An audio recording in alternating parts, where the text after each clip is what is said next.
Hello, Madhorajpura के अंदर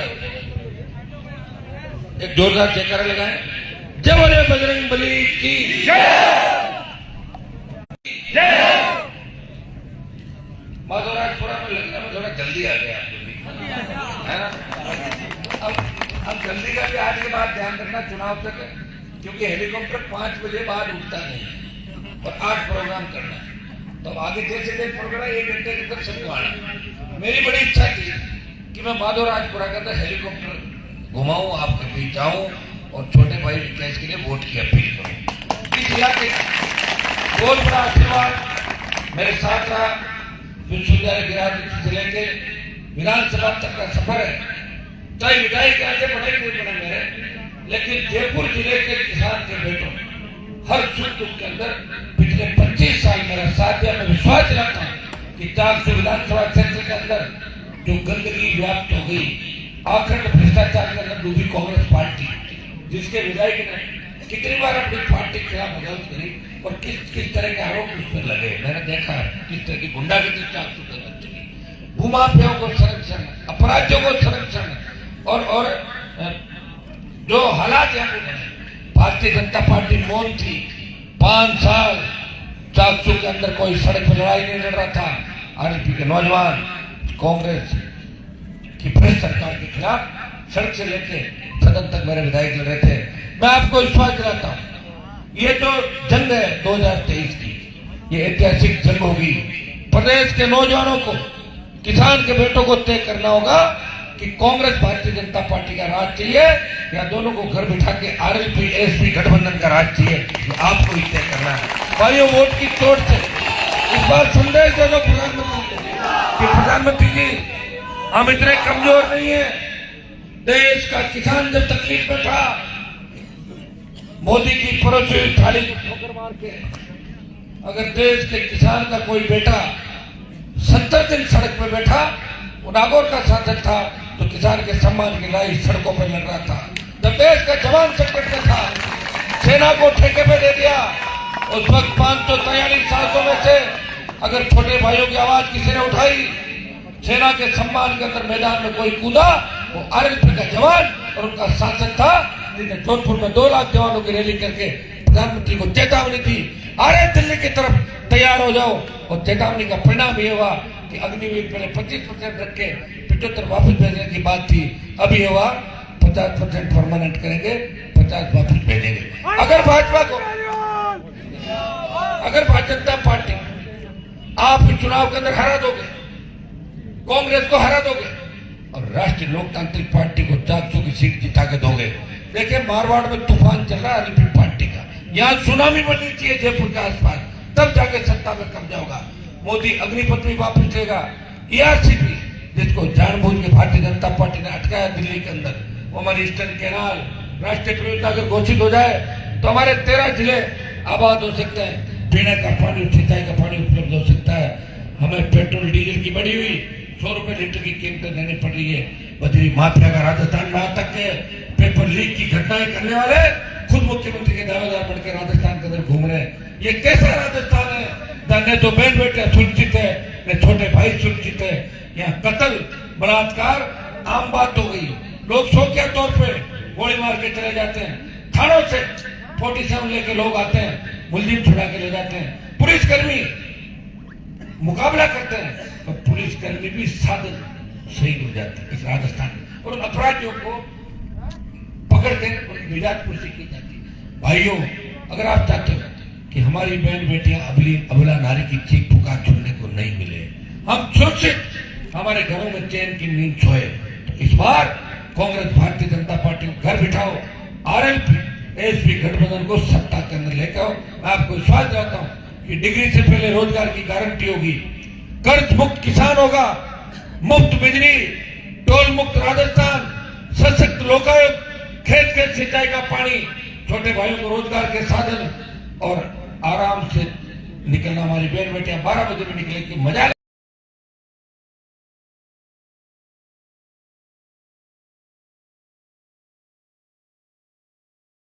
बात चली। पहले लोग कहते थे मैं चुन के गया कि तो एक रोटी है, जिसको एक बार इधर से पकाता है और चेंज करके इधर। एक कांग्रेस है, भाजपा। 80 में कांग्रेस आई, जिसका हाथ चुनाव चिन्ह, और भारतीय जनता पार्टी सिंह बने कमल का फूल 43 साल में। और पिछले 70 साल के अंदर बड़े बड़े नेता राजस्थान के अंदर हुए, लेकिन पार्टी बना के छोटे भाइयों के सम्मान में लाई किसी नहीं लड़ी। कोई उत्तर प्रदेश की पार्टी उधार लाता था, कोई हरियाणा का झंडा लाता था, वो झंडा वापस ले जाते, डंडा ले जाता था। मैंने झंडा भी दिया और डंडा भी दिया, वो झंडा डंडा डेगाना में आपने देखा हुआ चलता है। तो भाइयों, मैंने ताकत आप लोगों को और देश में संदेश दिया कि राजस्थान अब उन प्रांतों की गिनती में नहीं है जहाँ कांग्रेस और बीजेपी की कठपुतली लोग बने हुए हैं। तीसरा विकल्प खड़ा होगा। और मैं बहुत जिद्दी आदमी हूँ। आपने देखा होगा कि वसुंधरा को जीत करके अगर 7 समंदर पार भगाया और गहलोत के बेटे को चुनाव हराया, हनुमान बेनीवाल था इसकी दिल जाकर बात। बड़े बड़े नेता जो भारतीय जनता पार्टी के अंदर, विकेश भी बीजेपी से आता है और मैं भी बीजेपी से अलग हुआ हूँ। एक बात आपको और बता कि राजस्थान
ये मजबूती से काम करेगा, काम करने की इसकी मंशा है।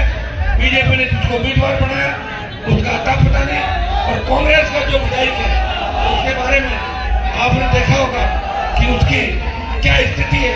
ये सारी बातें आप लोग जानते हैं। आज हम सब लोग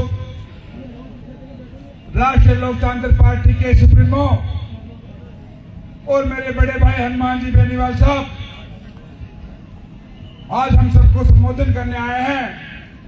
इस लोकतंत्र की लड़ाई के अंदर 25 तारीख को राजस्थान विधानसभा के प्रत्याशियों का मतदान होगा। मैं धन्यवाद दूंगा हनुमान जी बेनीवाल साहब को।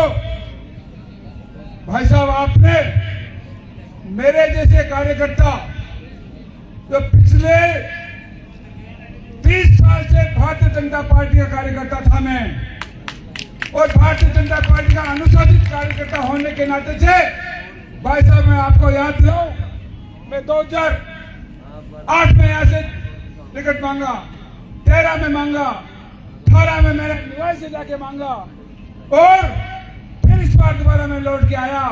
और 400 की धरती से मैंने भाई साहब पिछले 4 साल से हर गांव, हर गाड़ी, हर पंचायत, हर युवा, हर बुजुर्ग के साथ जाके मैंने सम्मान बनाए, इसे अपने उन लोगों से जोड़ा और जोड़ के मैंने भारतीय जनता पार्टी के सामने मेरा रखा।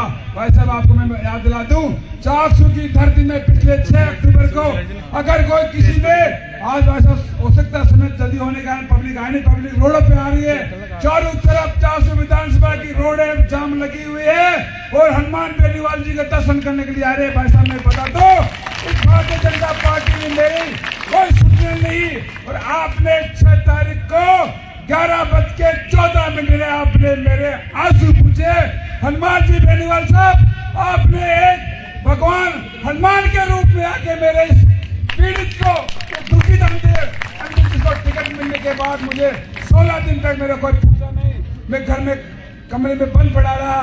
मैं आज फ्री हो गया हूँ, और आप इस राष्ट्रीय लोकतांत्रिक पार्टी में आके मुझे हो गया, मुझे आवश्यकता इन पार्टियों से नहीं, मेरी आवश्यकता राष्ट्रीय लोकतांत्रिक पार्टी में है।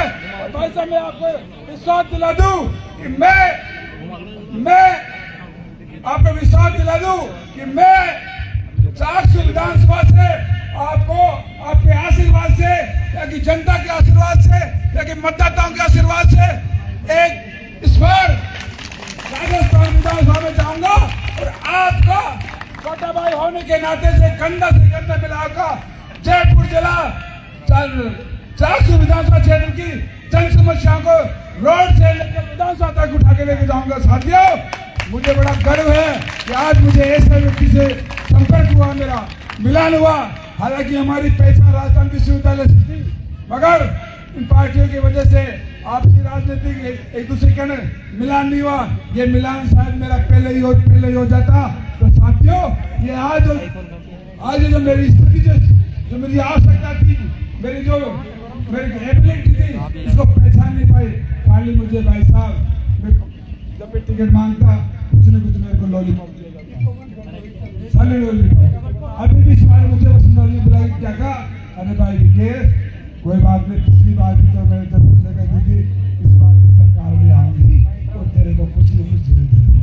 अरे भाई, मुझे लॉलीपॉप नहीं चाहिए, मेरे जैसे योग्य आदमी को लॉलीपॉप नहीं चाहिए, मेरे जैसे योग्य आदमी को विधानसभा चाहिए, ताकि मेरे दलित के लोगों की आवाज जो मैं राजस्थान विधानसभा को गुजाऊं, राजस्थान विधानसभा के हक अधिकार को लड़ सकूं। मेरी आवश्यकता लॉलीपॉप सुनने की नहीं है, कमीशन में कोई चेयरमैन बनने की आवश्यकता नहीं है, बोर्ड निगम में बैठने की आवश्यकता नहीं है। मेरी आवश्यकता है राजस्थान विधानसभा में पहुंच के मेरे शोषित, वंचित, पीड़ित किसान, उन लोगों की आवाज बन के वहां तक पहुंचूं और उनके हक और अधिकार तक लड़ सकूं। मगर भैया, उनको ऐसे लोग नहीं चाहिए, ऐसे लोग नहीं चाहिए भाई साहब। उनको चाहिए जो दूसरे के इशारों पे चलने वाले चाहिए, आपकी फेर चाहिए, मेरे जैसा पोस्ट ग्रेजुएट जो शिक्षा पर, जिसके यहाँ पर 17 साल से बोले चला रहा हूँ।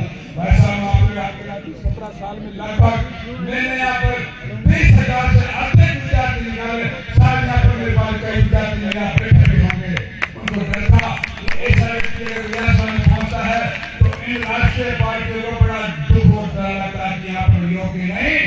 खाली उनके साथ पीछे हाथ से हम लाने वाले चाहिए, खाली प्रधानमंत्री जी के पीछे स्थापना करने वाला व्यक्ति की फोटो आनी चाहिए। वो जो बीकानेर का व्यक्ति है जो दिल्ली में पापड़ बेचता, पापड़ का व्यवसाय करता है, ऐसे लोगों की फोटो खिंचाने वाले लोग चाहिए, जो आवाज भरने पहुंचने वाले ऐसे लोग नहीं चाहिए भाई साहब। ये मेरे इन्होंने पिछले 4 बार टिकट मांगा, मुझे पंच रखा गया, दूर रखा गया, नहीं आपको कुछ न कुछ बना देंगे, आपको कुछ न कुछ बैठा देंगे, सरकार में आएगी तो।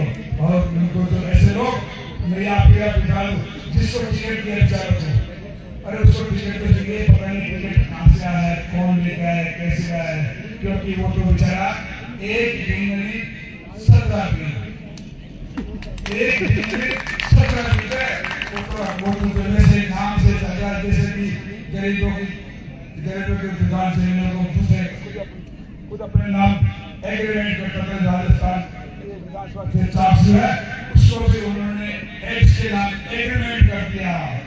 खाली चुनाव लड़ने वाले और है और उसको तो नाम कहा बेचारा, उसको मुझे पता नहीं है कि विधानसभा होती क्या है। अरे बात करते हैं उसकी, अरे कभी वो नगर पालिका के पास रहा, निर्दलीय रहा, पार्टी से रहा, कभी भाई साहब नगर पालिका के बोर्ड में उसने कभी आवाज नहीं उठाई, तो वो राजस्थान विधानसभा की पटल पे क्या आवाज उठाएगा, जनता की क्या मांग रखेगा जी। ऐसे लोग ही पार्टी को चाहिए, ऐसे लोग ही कुछ चुनिंदे लोग होते हैं जो जनता को बेवकूफ बनाते, गोरा करते हैं और गोरा बेवकूफ बना के उनको आप पहुंचाते हैं। ज्यादा समय नहीं होगा कि भाई साहब की काफी मीटिंगें हैं, आगे भी जाना है, हेलीकॉप्टर का जो समय रिटायर्ड होगा कर भी नहीं सके, भाई साहब आप कहोगे आप सीधे हम सबको संबोधित करें, मुझे आशीर्वाद दें।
हेलो।